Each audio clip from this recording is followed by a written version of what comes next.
Hello guys, આજે આપણે unit number 9 read 3 તેના અંતર્ગત પાઠ્યપુસ્તકના પેજ નંબર 110 પર આપવામાં આવેલી એક્સરસાઇઝ F7 જોવા જઈ રહ્યા છે અને તે એક્સરસાઇઝની સૂચના આ પ્રમાણે છે: ask questions using why. One has been done for you. અહીં મેં સૂચના લખી નથી કે એક ઉદાહરણ માટે કરી આપવામાં આવેલું છે જે તમારા પાઠ્યપુસ્તકમાં આપવામાં આવેલું છે. તો હું એ વાંચું છું અને પછી આગળ આપણે જવાનું છે. હવે જે પ્રસ્તુત 6 જેટલા સેન્ટેન્સીસ આપેલા છે અને આ 6 સેન્ટેન્સીસમાં દરેક પ્રશ્નને આપણે વાયથી દરેક સેન્ટેન્સને વાયથી પ્રશ્ન પૂછવાનો છે, જેથી કરીને આપણે આ જવાબ મળી શકે. વિદ્યાર્થી મિત્રો, આ એક્સરસાઇઝ આપણે જાણીએ છીએ કે આ એક્સરસાઇઝ આપણા માટે એટલા માટે મહત્ત્વની છે કારણ કે આપણને પ્રશ્નપત્રમાં 3 માસ માટે આ પૂછવામાં આવે છે કે યોગ્ય પ્રશ્ન શોધવાનો, કે જે અંડરલાઇન કરેલો ભાગ હશે તેનામાંથી યોગ્ય એવો પ્રશ્ન શોધવાનો હોય છે કે જેમાંથી જે અંડરલાઇન કરેલો ભાગ અર્થાત ફ્રેઝ કે વર્ડ એ પ્રશ્નનો જવાબ થાય. તો અહીં થોડુંક અલગથી કરવામાં આવેલું છે કે જેના અંતર્ગત આખું એક વાક્ય આપવામાં આવેલું છે અને તે વાક્યને આપણને પ્રશ્ન પૂછવાનો છે અને તે પણ વાયથી પૂછવાનો છે, જે અંતર્ગત આપણે આ એક્સરસાઇઝ જોવા જઈ રહ્યા છે. હવે તમે પહેલું જે સેન્ટેન્સ જોશો વિદ્યાર્થી મિત્રો, you should sleep well so that you can write your exam very well. Example બહુ સિમ્પલ છે કે તમારે વ્યવસ્થિત ઊંઘ લેવી જોઈએ જેથી કરીને તમે તમારા પેપરને સારી રીતે લખી શકો. બે બાબતો દર્શાવેલી છે વિદ્યાર્થી મિત્રો કે યુ શુડ સ્લીપ વેલ, તમારે ઊંઘ સંપૂર્ણ લેવી જોઈએ વ્યવસ્થિત, જેથી કરીને તમે તમારો પેપર સારી રીતે લખી શકો. તો આને ક્વેશ્ચન નીચે આપેલો છે, વાય શુડ યુ સ્લીપ વેલ. તો અહીં યુ શુડ સ્લીપ વેલ આ બાબત છે વિદ્યાર્થી મિત્રો કે આ અંતર્ગત આપણને પ્રશ્ન પૂછવાનો છે કે વાય શુડ યુ સ્લીપ વેલ. હવે તમે જોશો આ કેવી રીતે પ્રશ્ન તૈયાર થયો છે. તો આપણને કહેવામાં સૂચના આપવામાં આવેલી છે કે વાયથી પ્રશ્ન પૂછવાનો છે. તો વાયથી પ્રશ્ન પૂછવાનો છે એનો અર્થ એવો થાય છે કે આપણને વાય શરૂઆતમાં મૂકવો પડશે. હવે તમને કહેવામાં આવે છે યુ શુડ સ્લીપ વેલ, તો અહીં એના પછી યુ પછી તરત જ મોડલ ઓક્ઝિલરી આપેલું છે. તો જ્યારે તમે પ્રશ્નાર્થ તૈયાર કરશો તો વાય મૂકવો પડશે. અહીં વાય પછી તરત જ નીચે મોડલ ઓક્ઝિલરી મૂકવું પડશે અને કોને પૂછવામાં આવે છે તો તેના માટેનો વર્ડ અહીં આપણે મૂકવું પડશે કે જે તમને કીધેલું છે, એટલે સીધે સીધું યુ. અને સ્લીપ વેલ ક્રિયાપદ જે છે એ ક્રિયાપદ પોતાના જગ્યા પર જ કાયમ રહેશે અને અંતે પ્રશ્નાર્થક માર્કર જે તમે અહીં જોશો તો this is it's interrogative mark. તો આ રીતે આ પ્રશ્ન તૈયાર થયેલો છે વિદ્યાર્થી મિત્રો. તો યુ શુડ સ્લીપ વેલ, તમે પૂરતી ઊંઘ લેવી જોઈએ કે વ્યવસ્થિત ઊંઘ લેવી જોઈએ. તો પ્રશ્ન આપણા અંદર ગુજરાતીમાં જો તમે કરો તો તમને કોઈ કહેવામાં આવે કે તમારે બરાબર ઊંઘ લેવી જોઈએ, તો પ્રશ્ન થાય છે કે શા માટે તમારે બરાબર વ્યવસ્થિત ઊંઘ લેવી જોઈએ. તો એનું અંગ્રેજી કરીએ તો વાય શુડ યુ સ્લીપ વેલ. આ એનો આ રીતે એ પ્રશ્ન તૈયાર થશે. હવે બીજું એક્ઝામ્પલ જોઈએ વિદ્યાર્થી મિત્રો. He was extra polite to his superiors to avoid adverse comment to his record. હવે તમે જોશો he was extra polite to his superiors, તો to avoid adverse comment to into his record, કે તેના રેકોર્ડમાં તો તેના અંતર્ગત કોઈપણ બાબતે ખરાબ રેકોર્ડ ન થાય તે સંદર્ભને ધ્યાનમાં લઈને એણે કહેવામાં આવ્યું છે કે તે ખૂબ જ પોલાઇટ હતો. વિનમ્ર, પોલાઇટનો અર્થ થાય છે વિનમ્ર. કોના માટે? તો એના સુપેરિયર્સ માટે. તો શા માટે? ટુ અવોઇડ, અવોઇડ એટલે ટાળવું, એડવર્સ એટલે કે તીખા ટીક અને કમેન્ટ્સ એટલે કે ટીકા ટિપ્પણનો ઇન હિઝ રેકોર્ડ. તો તેનો જે રેકોર્ડ છે તેનું એના અંદર ખરાબ ન થાય એટલા માટે એ શું દર્શાવે છે કે તે એક્સ્ટ્રા પોલાઇટ છે, એના અંતર્ગત એ એક્સ્ટ્રા પોલાઇટ છે.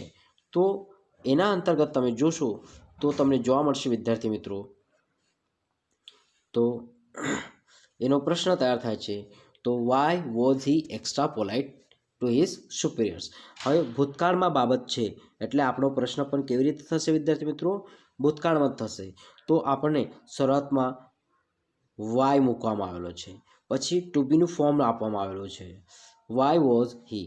હવે અહીં તમે જોશો તો અહીં હી મૂકવામાં આવેલું છે.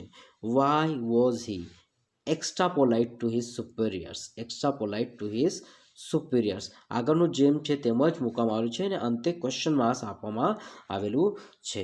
તો why was he extra polite to his superiors. ભૂતકાળમાં છે વાત એટલે આપનો પ્રશ્ન પણ કેવી રીતે થશે વિદ્યાર્થી મિત્રો? વાયથી ભૂતકાળમાં જ થશે. પછી ત્રીજું વાક્ય છે વિદ્યાર્થી મિત્રો, he was invited to the function in order to show him how wonderfully this function has been organised.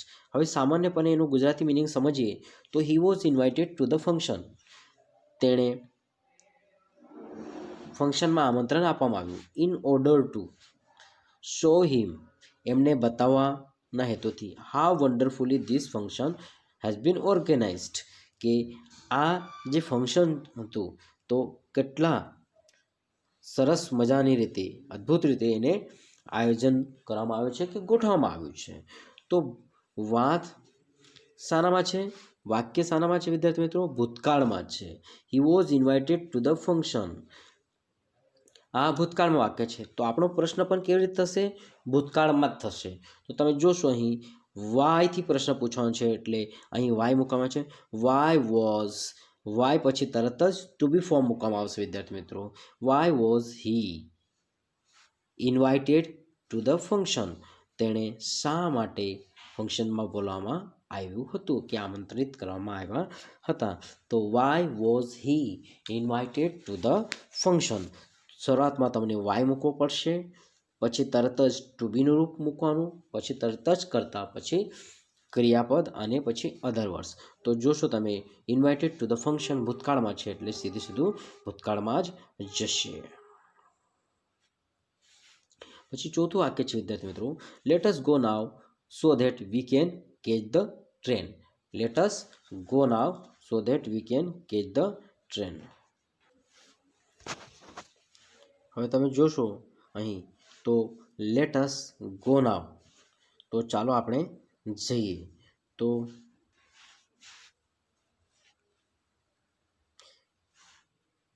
વાત કયા કાળમાં છે? તો વર્તમાન કાળમાં છે. તો એનો પ્રશ્ન પણ વર્તમાન કાળમાં જ થશે. તો વાયથી શરૂઆત કરવાની છે. વાય, જેમ why let us go now, તો આમાં પર્પઝ છે. તો એના માટે શુડથી શરૂઆત થયેલી છે. Why should we go now, આપણે શા માટે જવું જોઈએ? તો તેનો જવાબ મળે છે so that we can catch the train. અને પાંચમું વાક્ય છે વિદ્યાર્થી મિત્રો, he drive the sword so that he could defend himself. તેણે તલવાર કાઢી તો શા માટે કાઢી? જેથી કરીને એ પ્રતિકાર કરી શકે. તો ક્રિયાપદ કયા કાળમાં છે? તો ભૂતકાળમાં છે. તો અને શું કાઢ્યું છે? તો સ્વોર્ડ, સ્વોર્ડ એટલે કે તલવાર.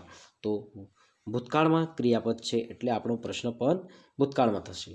તો why did he drive the sword.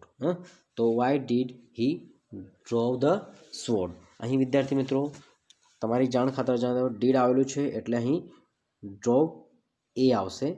DRAW ડ્રોવ the sword. તો એણે શા માટે સ્વોર્ડ કાઢી?